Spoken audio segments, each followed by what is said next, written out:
السلام علیکم۔ میرا آج کا ٹاپک ہوگا کہ ایک صحت مند میرے بہن کو یا بھائی کو شادی کے 1 سال کے بعد ان کو امید ہوتا ہے کہ اللہ کی طرف سے ہمیں بچہ پیدا ہو۔ تو میرے صحت مند بھائی کو، میرے صحت مند بہن کو شادی کے کچھ سالوں کے بعد بھی بچہ نہیں ہوتا اور وہ بالکل جو نا پریشان رہتے ہیں۔ تو ان کے حوالے سے میرے پاس 2 پروڈکٹ ہیں۔ یہ فیگو کیپسول ہے، وومن عورت کے لیے ہوتا ہے، یہ آپ ٹھیک اسی طرح دیکھ بھی سکتے ہیں۔ تو اس کے حوالے سے یہ فیگو کیپسول کے حوالے سے میرا آج کا ٹاپک ہوگا۔ یہ ایک اور بھی ڈبہ میرے پاس پڑا ہوا ہے فیگو، اور یہ ہے مین کے لیے، مرد حضرات کے لیے۔ تو ان کیپسولوں کو کھانے سے میل الگ کھائے گا اور فیمیل الگ کیپسولیں کھائیں گے، یہ الگ الگ پورشن میں ہیں۔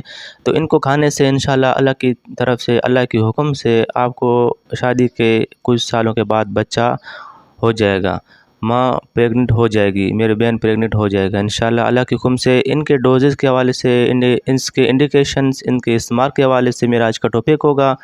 تو برائے مہربانی سمجھنے کے لیے آپ میرے اس ویڈیو کو آخر تک دیکھیں۔ اعظم میڈیکل یوٹیوب چینل کو سبسکرائبر کریں، کیونکہ میں ہر روز نئے اچھے انفارمیشن معلومات کے لیے آپ کے لیے ویڈیوز اپلوڈ کرتا ہوں۔ یہ ہے دراصل فیگو کیپسول، الگ پورشن میں ہے، یہ الگ پورشن میں، ایک میل کے لیے ہوتا ہے، ایک فیمیل کے لیے ہوتا ہے۔ صحیح، ان کے کھانے کے ڈوزز، اس کے کھانے کے انڈیکیشن، اس کو کیسا لیا جاتا ہے وہ میں آج آپ کو سمجھاؤں گا۔ تو ٹھیک اسی طرح یہ کیپسول جو ہے میں نے آپ کو دکھایا ہے، یہ کون سا ہے؟ یہ ہے وومن، صحیح نا، یہ وومن کے لیے ہوتا ہے، اور یہ وومن کے لیے، یہ مین کے لیے۔ تو ٹھیک اسی طرح یہ تھوڑا میں ان کو الگ الگ کر دوں۔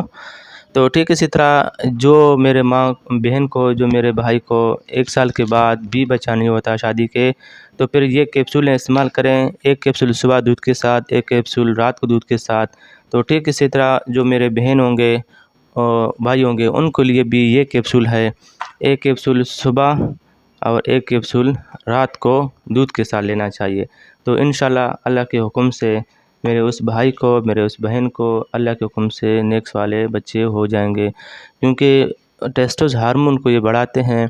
جسم کے اندر جو ٹیسٹوس ہارمون کی کمی ہوتی ہے، جو ٹیسٹوس ہارمون کمزور ہوتے ہیں، ان کو یہ ایکٹیویٹ کرتا ہے، اور بچے والے جراثیموں کو یہ نارمل کرتا ہے، برابر کرتا ہے، تاکہ جو جراثیم ہوتے ہیں، جراثیموں کو ٹیسٹوس ہارمون کو جس منزل تک پہنچنا ہوتا ہے اس منزل تک نہیں پہنچ پاتے ہیں، جس کی وجہ سے ایک صحت مند میرے ماں کو، میرے بہن کو، میرے بھائی کو بچہ نہیں ہوتا۔